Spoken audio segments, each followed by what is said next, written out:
عطا کر دنیا قبا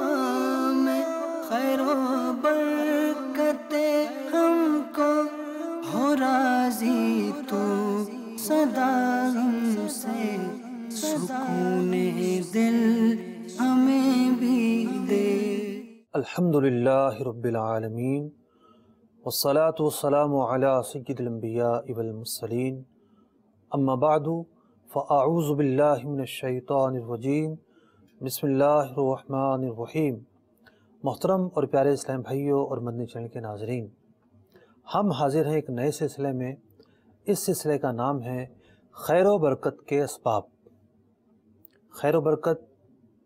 اللہ تبارک و تعالیٰ کی طرف سے ایک نعمت ہے۔ خیر و برکت کا مفہوم بڑا ہی وسیع ہے۔ صرف مال ہونے کو خیر و برکت نہیں کہتے، صرف تندرستی ہونے کو خیر و برکت نہیں کہتے، صرف صحت مند ہونے کو خیر و برکت نہیں کہتے، صرف اولاد ہونے کو خیر و برکت نہیں کہتے۔ خیر و برکت بہت ساری چیزوں سے مل کر بننے والی ایک کیفیت کا نام ہے، جس کے اندر انسان کو سکون حاصل ہوتا ہے، انسان کی حاجتیں پوری ہو رہی ہوتی ہیں، انسان عزت کے ساتھ زندگی گزارتا ہے، اس کی زندگی میں پریشانیاں کم ہو جاتی ہیں۔ خیر و برکت کے بہت سارے اسباب ہیں۔ ایک طرف وہ اسباب ہیں جو ہمیں نظر آتے ہیں، اور ایک طرف وہ اسباب ہیں کہ در حقیقت جن کے اندر ہمیں خیر و برکت چھپی ہوئی ملتی ہے۔ دنیا کے اعتبار سے لوگ مال کے پیچھے دوڑ رہے ہوتے ہیں، اور مال حاصل کرنے کے جو رسمی ذرائع ہیں وہ ان کے پیچھے اس لیے فالو اپ کر رہے ہوتے ہیں کہ ان ذرائع سے انہیں مال حاصل ہوگا، جبکہ خیر و برکت کس چیز میں ہے ہم نہیں جانتے۔ علم کا سب سے اولین ذریعہ ہے قرآن و حدیث، اس لیے کہ ان کی بنیاد وحی پر ہے۔ قرآن وحی الہی ہے، اسی طریقے سے حدیث پاک بھی وحی ہی کا ایک حصہ ہے۔ تو اگر قرآن و حدیث کو اگر ہم دیکھتے ہیں کہ قرآن و حدیث نے کن کن چیزوں کے اندر ہمارے لیے برکتیں پوشیدہ رکھی ہیں، قرآن پاک نے کیا فرمایا ہے کہ برکتیں کس چیز کے اندر ہے، تو یقینی طور پر ان چیزوں کے اندر ہمارے لیے برکتیں ہوں گی۔ اللہ تبارک و تعالیٰ نے جس چیز کے متعلق برکت ہونے کا فرمایا، یہ کیسے ہو سکتا ہے کہ اس میں برکت نہ ہو؟ اپنے سلسلے کے اندر ہم بیان کریں گے ان اسباب کو کہ جس کے اندر قرآن و حدیث یہ کہتے ہیں کہ ان کاموں کے اندر برکتیں ہیں۔ ان اسباب کو ہم پڑھتے ہوئے سنتے ہوئے ان چیزوں کا جائزہ لیں گے جو اللہ اور اس کے رسول عز و جل و صلی اللہ تعالیٰ علیہ وسلم نے برکت کے اسباب کے طور پر جو امور بیان کیے ہیں۔ آج کے سلسلے کا عنوان ہے تقوی اور توکل، خیر و برکت کے اسباب ہیں۔ آج کے سلسلے میں ہم تقوی اور توکل پر گفتگو کریں گے کہ اللہ تبارک و تعالیٰ نے ان کے حوالے سے کیا فرمایا، ان سے کس طرح برکت ہوتی ہے، اور احادیث مبارکہ میں ان کے حوالے سے کیا فرمایا گیا۔ اللہ تبارک و تعالیٰ سورہ اعراف آیت نمبر 96 میں ارشاد فرماتا ہے، وَلَوْ أَنَّ أَهْلَ الْقُرَىٰ آمَنُوا وَاتَّقَوْا لَفَتَحْنَا عَلَيْهِمْ بَرَكَاتٍ مِّنَ السَّمَاءِ وَالْأَرْضِ، اور اگر بستیوں والے ایمان لاتے اور ڈرتے تو ضرور ہم ان پر آسمان اور زمین کی برکتیں کھول دیتے۔ اس آیت مبارکہ میں اللہ تبارک و تعالیٰ نے قوم شعیب کا ذکر فرمایا ہے، اور یہ فرمایا ہے کہ اگر وہ لوگ ایمان لاتے اور تقوی اختیار کرتے تو آسمان کی جو برکتیں ہیں، زمین کی جو برکتیں ہیں، وہ ان پر کھول دی جاتی۔ پتہ ہی چلا کہ تقوی ایک ایسی چیز ہے جس کی وجہ سے اللہ تبارک و تعالی زمین و آسمان سے برکتیں نازل فرماتا ہے۔ بارش کا آنا، ہواؤں کا چلنا، ہواؤں میں معتدل نمی کا برقرار رہنا، سردی کا ایک حد سے آگے نہ جانا، گرمی کا ایک حد سے آگے نہ جانا،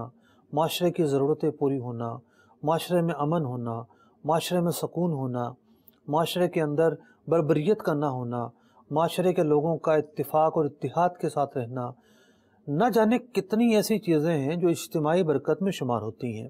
اور نہ جانے کتنی ایسی چیزیں ہیں جو انفرادی برکت میں شمار ہوتی ہے۔ مثال کے طور پر کسی انسان کا عزت کے ساتھ زندگی گزارنا، کسی انسان کا ایسی زندگی گزارنا کسی کا محتاج نہ ہوتا ہو، کسی انسان کا ایسی زندگی گزارنا کہ وہ اپنے بچوں کے ساتھ خوش ہو، اپنی ذہنی طور پر وہ خوش ہو، جسمانی طور پر وہ خوش ہو، کسی قسم کی محتاجی کا شکار نہ ہو، تو برکت کے کئی زاویے ہیں۔ ایک اجتماعی برکت ہے جو ہمارے معاشرے کو حاصل ہوتی ہے، ایک انفرادی برکت ہے جو ہمیں انفرادی طور پر حاصل ہوتی ہے، ایک ہمارے گھرانوں میں پائے جانے والی برکتیں ہیں۔ تو یقینی طور پر قرآن مجید فرقان حمید کی آیت مبارکہ تمام ہی قسم کی برکتوں کو شامل ہے کہ جب بندہ تقوی اختیار کرتا ہے، یا کوئی معاشرہ تقوی اختیار کرتا ہے، یا کوئی گھرانہ تقوی اختیار کرتا ہے، تو یقینی طور پر اللہ تبارک و تعالی آسمانوں اور زمینوں سے ایسے حضرات پر، ایسے افراد پر برکتیں نازل فرماتا ہے۔ حدیث پاک میں فرمایا گیا کس طرح کی برکتیں اللہ تبارک و تعالی نازل فرماتا ہے، بلکہ پہلے ایک آیت مبارکہ اللہ تبارک و تعالی ارشاد فرماتا ہے، سورہ طلاق آیت نمبر 2، وَمَن يَتَّقِ اللَّهَ يَجْعَل لَّهُ مَخْرَجًا، ترجمہ کنز ایمان، جو اللہ سے ڈرے اللہ اس کے لیے نجات کی راہ نکال دے گا۔ اللہ تعالیٰ سے ڈرنے والا تنگ گلی میں کھڑا نہیں ہوتا، اس کے لیے غیبی مدد شامل حال ہوتی ہے۔ اللہ تبارک و تعالیٰ سے ڈرنے والے کے لیے راستے کشادہ ہو جاتے ہیں، اللہ تبارک و تعالیٰ سے ڈرنے والے کے لیے راہیں کھل جاتی ہیں، اور جو وہ چاہتا ہے اللہ تبارک و تعالیٰ سبیل پیدا فرماتا ہے۔ نبی اکرم علیہ الصلوۃ والسلام نے ارشاد فرمایا کس طرح راستے نکلیں گے، من شبہات الدنیا، دنیا کے دشواریوں سے نکلے گا، ومن غمرات الموت، اللہ سے ڈرنے والا موت کی جو سختیاں ہیں اس سے سکون سے نکلے گا، وشدائد یوم القیامہ، اور قیامت کی جو سختیاں ہیں ان سے نکلے گا۔ اللہ تبارک و تعالیٰ تقوی کے حوالے سے کیا کیا برکتیں انسان پر نازل ہوتی ہیں، سورہ طلاق آیت نمبر 4 میں ارشاد فرماتا ہے، وَمَن يَتَّقِ اللَّهَ يَجْعَل لَّهُ مِنْ أَمْرِهِ يُسْرًا، اور جو اللہ سے ڈرے اللہ اس کے کام میں آسانی فرمائے گا۔ اللہ اکبر۔ امام واحدی لکھتے ہیں اس آیت کی تفسیر میں، یُسَهِّلُ عَلَيْهِ أَمْرَ الدُّنْيَا وَالْآخِرَةِ، کہ اللہ سے ڈرنے والے کے لیے اللہ تبارک و تعالی دنیا میں بھی آسانی پیدا فرما دیتا ہے اور آخرت میں بھی آسانی پیدا فرما دیتا ہے۔ ایک اور آیت مبارکہ میں ارشاد ہوتا ہے، سورہ مریم آیت نمبر 72، ثُمَّ نُنَجِّي الَّذِينَ اتَّقَوْا، پھر نجات دیں گے ان لوگوں کو جو صاحب تقوی ہوں گے۔ ایک اور آیت مبارکہ میں ارشاد ہوتا ہے، وَالْآخِرَةُ عِنْدَ رَبِّكَ لِلْمُتَّقِينَ، اور آخرت تو تیرے رب کے یہاں متقین کے لیے ہے، یعنی متقین اس دن جیت جائیں گے، سکون میں ہوں گے، اطمینان میں ہوں گے، قرار میں ہوں گے، یہ یقینی طور پر ان کے لیے آخرت کی برکت ہے۔ ایک اور جگہ ارشاد فرمایا گیا، انما یتقبل اللہ من المتقین، اللہ تبارک و تعالی اہل تقی کے اعمال قبول فرماتا ہے، مقبول فرماتا ہے۔ رسول اکرم نور مجسم صلی اللہ تعالی علیہ وسلم نے ارشاد فرمایا، یا ایھا الناس اتخذوا تقوی اللہ تجارہ، اے لوگو اللہ کے تقوی کو، اللہ سے ڈرنے کو، پرہیزگاری کو اپنا پیشہ بنا لو، یعنی اسے اوڑھ لو، بچھونا بنا لو۔ یاتکم الرزق، جب تم ایسا کرو گے رزق کے دروازے کشادے ہو جائیں گے، رزق کے دروازے کشادہ ہو جائیں گے، بلا بداعۃ ولا تجارۃ، اور تمہارے محنت سے زیادہ رزق ملے گا، کوشش سے زیادہ رزق ملے گا۔ نبی اکرم نور مجسم صلی اللہ تعالی علیہ وسلم نے یہ فرمانے کے بعد یہ آیت مبارکہ تلاوت فرمائی، وَمَن يَتَّقِ اللَّهَ يَجْعَل لَّهُ مَخْرَجًا وَيَرْزُقْهُ مِنْ حَيْثُ لَا يَحْتَسِبُ، اور جو اللہ سے ڈرے اللہ تعالیٰ اس کے لیے راہیں کشادہ فرما دے گا اور ایسی جگہ سے رزق دے گا کہ اس کا گمان بھی نہ ہوگا۔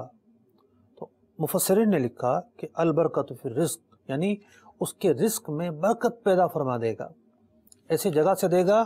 اس کا گمان بھی نہ ہوگا، یعنی اس قدر دے گا اور اس جگہ سے دے گا کہ جو اس کے گمان سے باہر ہوگا۔ نبی اکرم صلی اللہ تعالی علیہ وسلم نے ایک اور جگہ ارشاد فرمایا، من اتق اللہ احاب اللہ منہ کل شیء، جو تقوی اختیار کرتا ہے اللہ تبارک و تعالی اس شخص کی ہیبت اور اس شخص کا رعب ہر چیز میں ڈال دیتا ہے، یعنی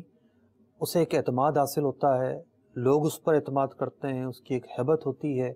جہاں جاتا ہے اس کا کام بن جاتا ہے،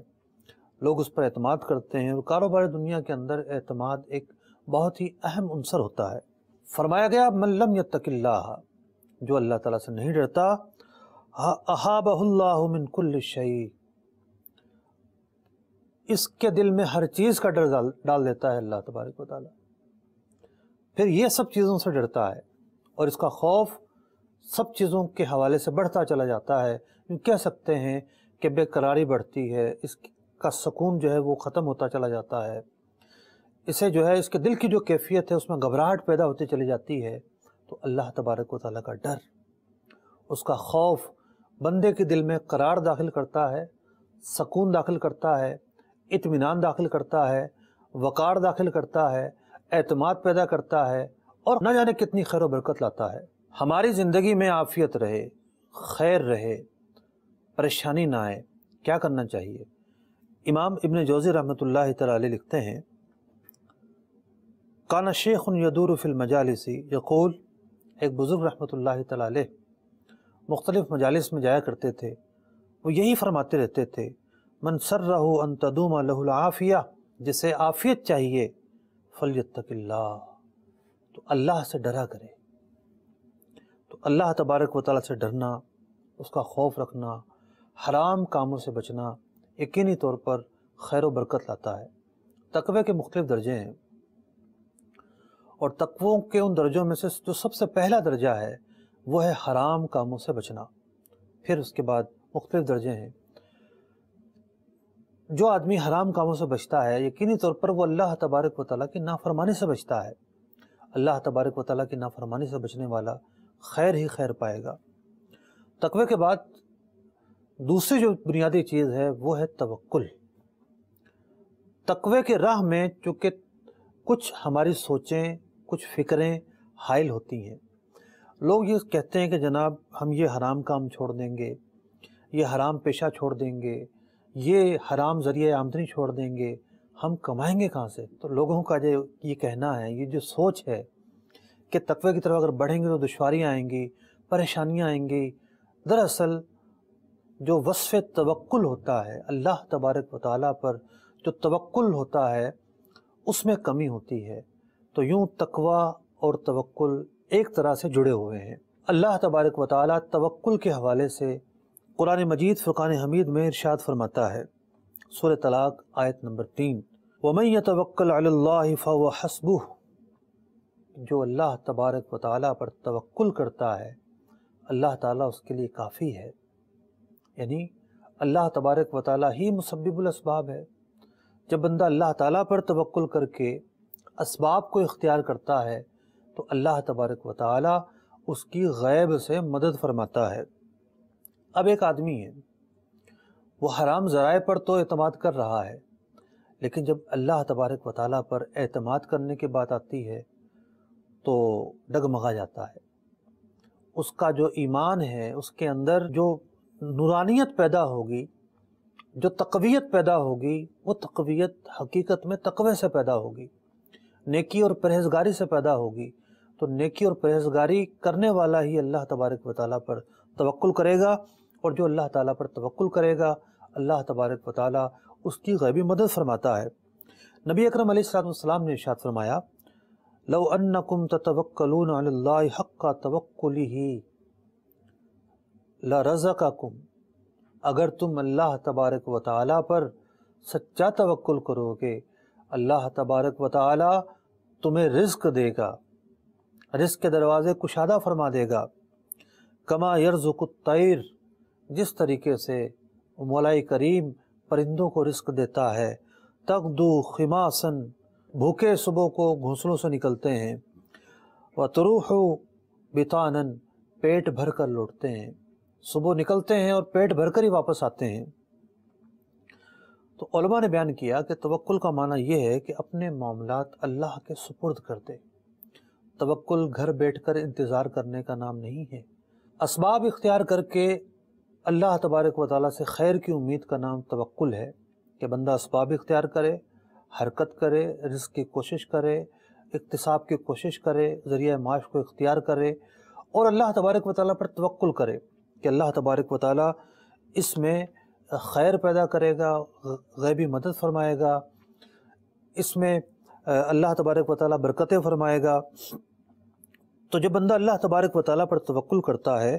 تو یقینی طور پر اللہ تبارک و تعالیٰ اس کے کام میں برکت فرماتا ہے۔ نبی اکرم علیہ الصلوۃ والسلام نے ارشاد فرمایا، من انقطع الی اللہ، جو اپنی فکروں کو دنیا سے نکال کر اللہ تبارک و تعالیٰ کی طرف متوجہ ہو جائے، کفاہ اللہ کل مؤنۃ، اللہ تعالیٰ اس کی ہر کام بنا دے گا، ورزقہ من حیث لا یحتسب، اور ایسی جگہ سے رزق دے گا اس کے گمان میں بھی نہیں ہوگا۔ ومن انقطع الی الدنیا، اور جو ہمہ تن دنیا ہی کی طرف متوجہ ہو جائے، وکلہ اللہ الیہا، تو اللہ تبارک و تعالیٰ پھر اسے دنیا ہی پر چھوڑ دیتا ہے۔ امام طبرانی رحمۃ اللہ تعالیٰ علیہ معجم اوسط میں ایک روایت نقل کرتے ہیں، یروی ان اللہ تعالیٰ اوحیٰ الی بعض الانبیاء، کہ روایت کیا گیا ہے کہ اللہ تبارک و تعالیٰ نے بعض انبیاء علیہ السلام کی طرف وحی نازل فرمائی کہ لوگوں کو ایک خبر دے دی جائے، ان ربکم یقول، تمہارا رب عز و جل فرماتا ہے، من تحول لی مما اکرہ الی ما احب، کہ جو شخص اس چیز کی طرف پھرے کہ جسے میں پسند کرتا ہوں، اس چیز کو چھوڑتے ہوئے جو مجھے ناپسند ہے، تحولت لہ مما یکرہ الی ما یحب، تو اسے جو دشواریاں ہیں، اس سے جو چیزیں ناپسند ہیں، یعنی وہ جن دشواریوں میں رہتا ہے، اللہ تبارک و تعالیٰ اس سے نکال کر اس شخص کو راحت میں داخل کر دیتا ہے، اور جو پسندیدہ چیزیں ہیں اس میں داخل کر دیتا ہے۔ تو یہ روایت یہ بتا رہی ہے کہ بندے کی جو نیکی ہے، اللہ تبارک و تعالیٰ کی اطاعت ہے، اللہ تبارک و تعالیٰ کے جو فرما برداری ہے، وہ بندے کو خیر کی طرف لے آتی ہے، بندے کے بگڑے ہوئے کام سنور جاتے ہیں، بندے کو بہتری ملتی ہے، بندے کو سکون اور ایک قرار ملتا ہے۔ ہمارے ہاں دیکھا جاتا ہے کہ بہت بڑی پریشانی آ گئی تو یا سلاموں کا ختم کرا لیں گے، آیت کریمہ کا ختم کرا لیں گے، مختلف مواقع پر قرآن خوانی کا اہتمام کروا لیں گے، ختم قادریہ کا اہتمام کروا لیں گے۔ یقینی طور پر یہ سب چیزیں باعث برکت ہیں، لیکن جب تک زندگی کے اندر ٹن نہیں لے کر آئیں گے، موڑ نہیں لے کر آئیں گے، نیکیوں کی طرف میلان نہیں لے کر آئیں گے، اللہ تبارک و تعالیٰ کی طرف میلان نہیں لے کر آئیں گے، تو یہ نہ ہو کہ جو دشوار زندگی ہے، یہ جو رسوائی کی زندگی ہے، یہ جو تنگی کی زندگی ہے، یہ جو پریشانی کی زندگی ہے، یہ جو محتاجی کی زندگی ہے، قدم قدم پہ جہاں دشواریاں ہیں، ایسی برقرار رہے۔ آپ سوچ رہے ہوں گے کہ جو اہل تقیٰ گزرے ہیں، جو نیک اور پرہیزگار لوگ گزرے ہیں، ان کے پاس کہاں اتنے مال و اسباب ہوتے تھے، ان کے پاس کہاں اتنے راحتیں ہوتی تھی؟ اگر تقوی سے سب کچھ حاصل ہوتا ہے تو بات یہ ہے کہ خیر و برکت ہے کیا، پہلے یہ تو سمجھیے۔ صرف مال کا نام برکت نہیں ہے، سکون کا نام برکت ہے، عزت کا نام برکت ہے، قلیل پر راضی رہنے کا نام برکت ہے۔ ایک وہ آدمی جس کے پاس کثیر ہے پھر بھی اس کا پیٹ نہیں بڑھتا، بے چینی جاری رہتی ہے، حرص جاری رہتی ہے، روزانہ اس پریشانی میں سوتا ہے، کل کیا کروں گا اٹھ کے، اور کل کیا ہوگا اور کیا نہیں ہوگا۔ اور ایک طرف وہ آدمی ہے جس کے پاس تھوڑا مال ہے لیکن سکون کی نیند سوتا ہے، سکون کی زندگی گزارتا ہے، سکون اور عزت کے ساتھ جو ہے وہ زندہ رہتا ہے۔ تو خیر و برکت کے اپنے معیارات ہیں، وہ معیارات نہیں ہیں جو ہم نے فرض کیے ہوئے ہیں۔ اللہ تبارک و تعالیٰ سے دعا ہے ہمیں اپنا مطیع اور فرما بردار بندہ بنائے۔ یقینی طور پر ہم جو فرما بردار بندہ بننے کی تمنا کر رہے ہیں، اے مولا کریم، فقط صرف تیری رضا کے لیے کر رہے ہیں۔ یہ جو دنیا کی پریشانیاں ہیں یہ تو ثانوی حیثیت رکھتی ہیں، یقینی طور پر سب سے بڑی خیر، سب سے بڑی برکت اللہ تبارک و تعالیٰ کی رضا مندی ہے۔ مولا کریم اپنی رضا مندی ہمیں عطا فرما، اپنا پسندیدہ بندہ بنا، اور اپنی نافرمانی والے کاموں سے ہمیں محفوظ فرما لے۔ آمین بجاہ النبی الامین صلی اللہ تعالی علیہ وسلم۔ عطا کر دنیا قبا میں خیر و برکتیں ہم کو، ہو راضی تو سدا ہم سے سکون